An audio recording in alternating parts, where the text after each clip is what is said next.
Well, that was a decent performance from the English Neuer himself, wasn't it? Yeah. But now it's time to look ahead at Game Week 11. The FPL Gameweek team selection.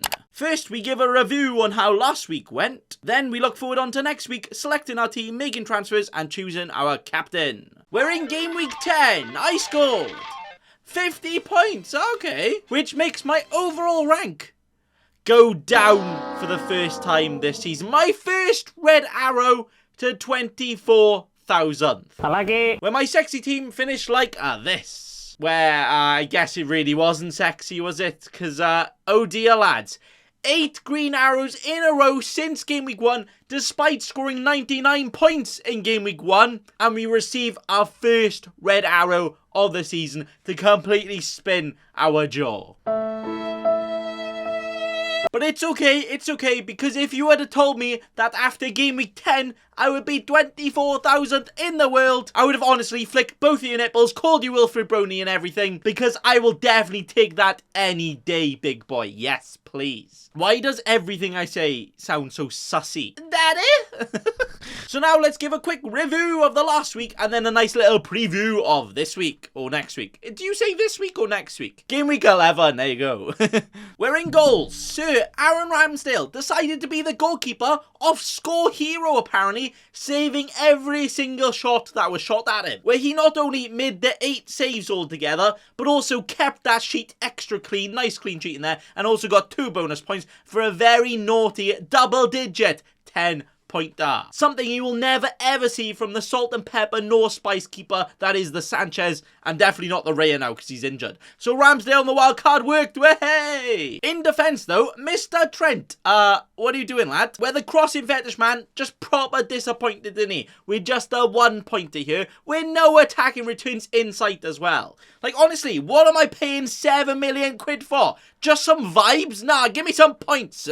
Maybe he's saving them from next week. Yes, please. But that energy was also matched with the How Now Zhao Cancelo also blanking with only 2-pointer here. But actually, he should have got the 1-pointer, as Man City did concede 2 goals, but thankfully, he actually got subbed early, which he never does, but that actually meant he didn't lose an extra point, so he ended up getting 2 points. So hey, that's pretty lucky. But do you know what wasn't a bit of a lucky? Azpilicueta. The unlucky of the week goes to Cesar Azpil. More like as pile of crap, am I right? Where if I actually chose any other Chelsea defender, even Christensen on my wild card, I would have been guaranteed my 9th green arrow of the season right here. Meaning I wouldn't have got a red arrow this week, but I do because this geezer right here didn't play.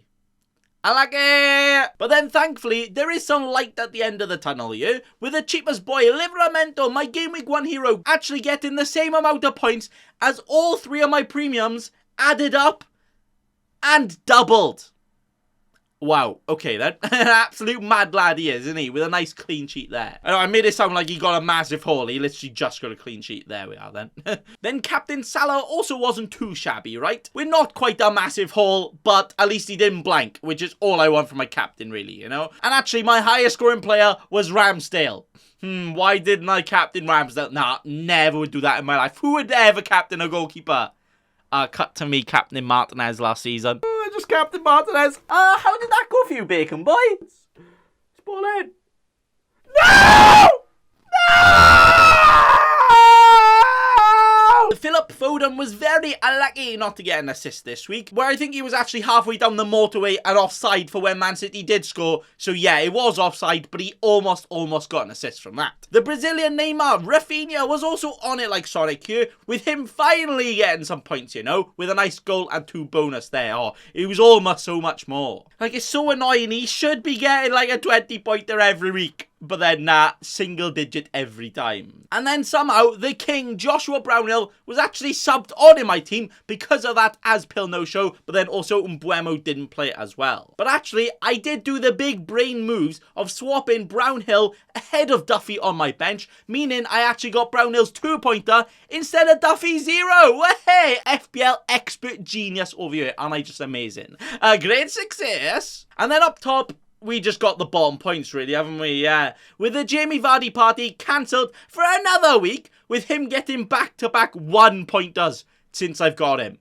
What an absolute prat. Antonio being an Antony, no, with somehow no returns in a game where West Ham scored 4 goals. Like, I am mad. And then Armstrong actually starting, way, and then getting an assist, way. He has been a proper wibbly-wobbly disappointment on the wildcard so far, but maybe he made up slightly here, you know, with the assist, so at least we got some attacking returns there, some more points. But apart from that, he hasn't quite been tickling my pickle, so he could be one on the chopping block this week. I might actually grab him and yeet him in the bin. Maybe we'll actually have to discuss the transfer plans soon. Yeah, they're coming right up, hey! So that was that for Game Week 10. 1 goal, 2 assists, and 2 defensive clean sheets in my team. So let's get a nice 50 points, you know, quite respectable. But unfortunately, wasn't enough points to get another green arrow. Meaning we got our first red arrow of the entire season. Ah, come on. Unlucky. Ah, come on. Wait, no. If you think about it, I only went down 3,000 places. Surely that means it's actually a grey arrow. I basically stayed where I am, right? Nah, no red arrows in sight. Yeah, that's what I'm going to keep telling myself. Okay, but anyway, now it is actually time. Time to move on to the Game Week 11 preview. Wow, I felt like I haven't done that. With the very sexy team looking like this. And oh boy, honestly, look at that. I can actually spank it proper hard right now. It's looking proper naughty, isn't it? Look at them fixtures. Ugh. But you know what? It could actually get even juicier. What? I do actually have 2 free transfers to use, so I will be using at least one of them this week to, you know, not waste it. I'm not that much of a cheeky scrub, you know. I am, but not that much, okay. So the real question is then, who do we fancy? Who do we fancy to transfer in? And who is going to be our potential new recruit for the Nathan Bacon FC? Let's just hope whoever we get in is going to do a better job than Nuno, because no more. Unlucky for you, unlucky. Whoa, Conte actually coming in though. Son and Kane in confirmed. Maybe soon. Not now. Well, right here, I have actually got a shopping list of potential transfers that are kind of teasing me, you know, this week. So I'm just going to go through a bunch of those ones and just see what one's the best, you know? With them including Armstrong to Tony, which I was actually planning to do last week, and I was really close to doing it, but I decided to wait. And that ended up getting me more points, so hey! But I might still do that move this week. I could do Armstrong to a Jimenez, as I actually got a bit of money, and he has actually been doing bits recently. But his fixtures aren't too great long term, and you'd only be wanting him for the next 2 or 3 after that. No. I could do a Vardy to a Kane. But that's probably a 1 week too early, right? Vardy against Leeds. Yeah, I could wait. Vardy has Chelsea next week. Kane has good fixtures. Maybe I'll do that one. I could also go Rafinha to any mid, like a Gallagher, a Trossard, or a Smith Rowe in, yeah? All of those, you know, could do more bits than Rafinha, but then also, will they? I don't know. Or even, I might do a proper sideways move of Azpilicueta to either a James or a Chilwell. Now, both James and Chilwell didn't start midweek in the Champions League, so should definitely start this week, right? And if not, they're going to start more later on. I'm going to be more upside than Azpilicueta for a long term anyway, so definitely worth it, even though it is proper sideways. So out of those moves, the ones I'm actually liking the most are Armstrong to Tony, Rafinha to Gallagher, or Azpil to Reece James, the Jim Jam man himself. Armstrong to Tony probably makes more sense, right? As although Armstrong has Villa and then Norwich, I will 100% sell him after those 2 fixtures, so he's going to be someone I want to sell eventually and very soon anyway. Where Tony plays Norwich and Newcastle in his next 2, so his next 2 are better than the 2 I'd keep Armstrong for, but then also he has better longer term fixtures after, where he could actually be my Armstrong replacement in like 2 weeks, so why not just get him now? Yeah. And also he's guaranteed to start, you know, Armstrong could get dropped again, and also Tony has the penalties. A Rafinha to a Gallagher could backfire, but Leeds are just so uninspiring right now, like honestly, a blank piece of paper is more interesting than them right now. And Palace, and especially Gallagher, are looking pretty damn good, got good fixtures, but then again, it's Rafinha. He could easily do bits, just turn it all the way around, you know, it's probably not a priority to get him out.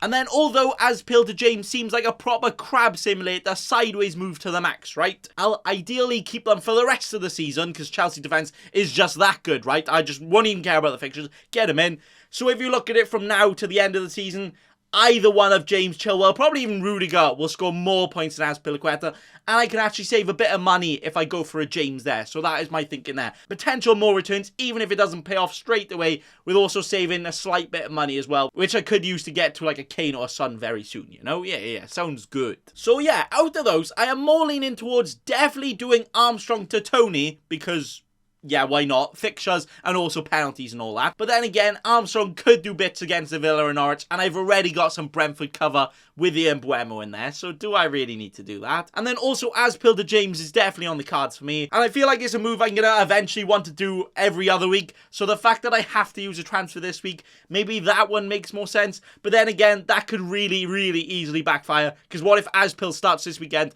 and at wing back? Oh dear. Now that would actually be a big, So basically, lads, I'm just stuck in the mud, right? I have no clue on what move I will actually do. So what I'm going to do is allow all of you in the comments to chinwag about my moves and let me know what one you think is the best one. And if you make a good enough reason, I might actually make a transfer because of your wise words out there. Wow, amazing. So make sure you get the ties out, get the suits on, and have a proper government-style debate in the comments on who you think is the best transfers to make for my team. Oh wait, I just realised I said government debate. That would probably mean you would choose the wrong outcome. Make sure you make the right choices. Who am I going to transfer in? Let me know. Okay.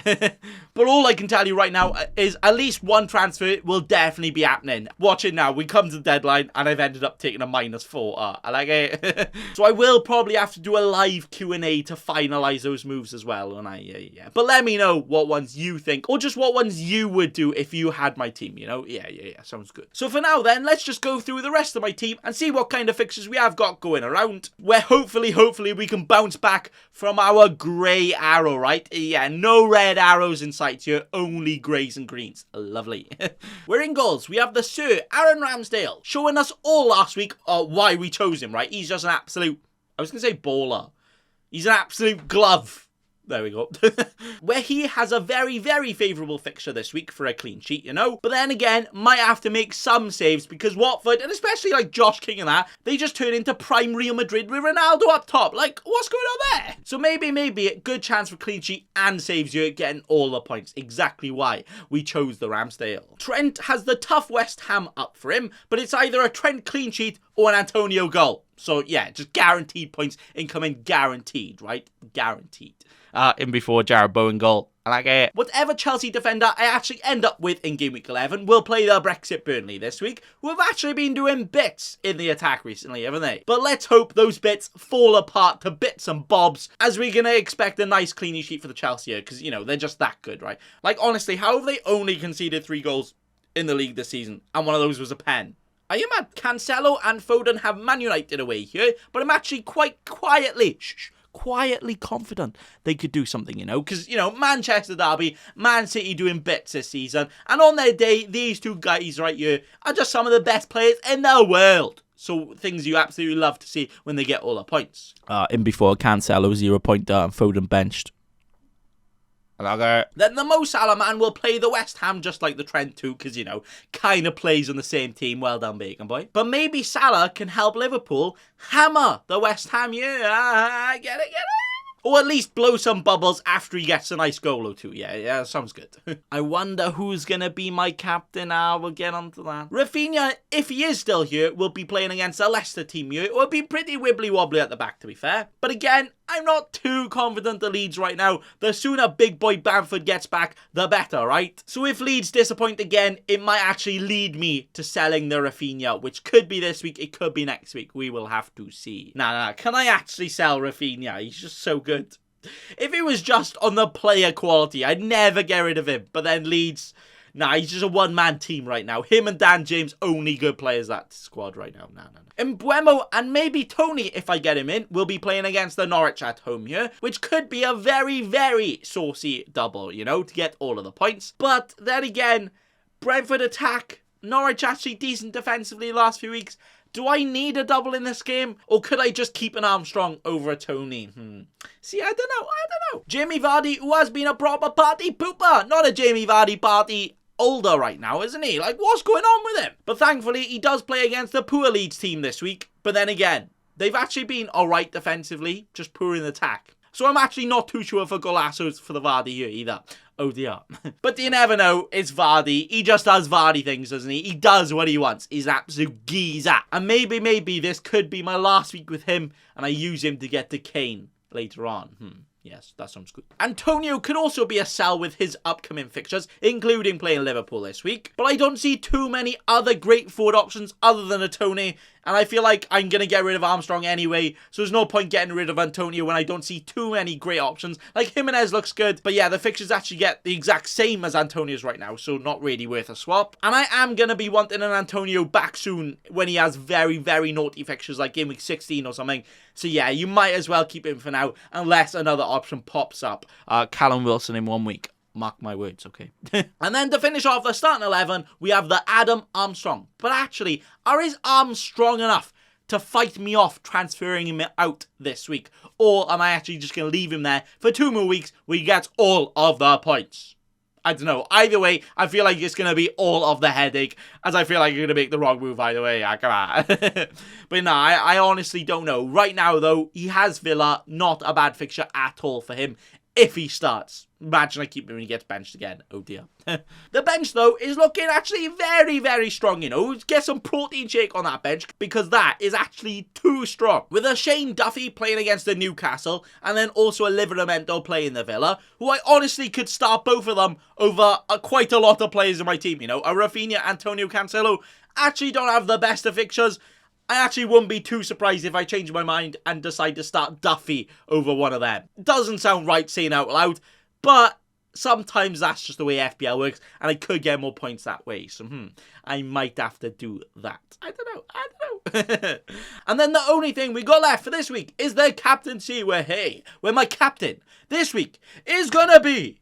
No prizes for guessing this one, by the way. Mo Salah! He's got the best form out of any player. One of the best fixtures in my team. I mean, West Ham is actually a great fixture, but compared to the rest of my squad, compared to the strength of Liverpool and Salah, then yeah, I think you just got to go for him. Where he's also going to be the most captained, and also West Ham have Europa League, where they're going to try and get the win, because if they get one more win in that, they actually secure top place in that. So I feel like they're going to go full strength there. Could be a bit tired for the Liverpool. But yeah, I do think someone could outscore Mo Salah. But looking at the rest of my team, although we got great fixtures, I'm not going to captain a Ramsdale. I'm not going to captain an Mbuemo. I'm not that much of a cheeky scrub. So I think Salah is going to be the one, the captain armband is going to stay on. So that right there is going to be it for my Game Week 11 team selection. Where again, a transfer will 100% be happening. Maybe even 2, maybe even 3 of them. But I don't know what one to go for yet, so I need you guys in the comments to let me know what you would do, or just some suggestions for my team,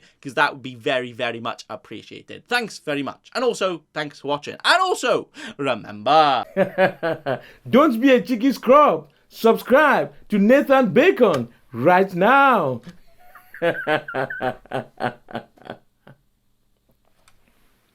Don't let your memes be dreams.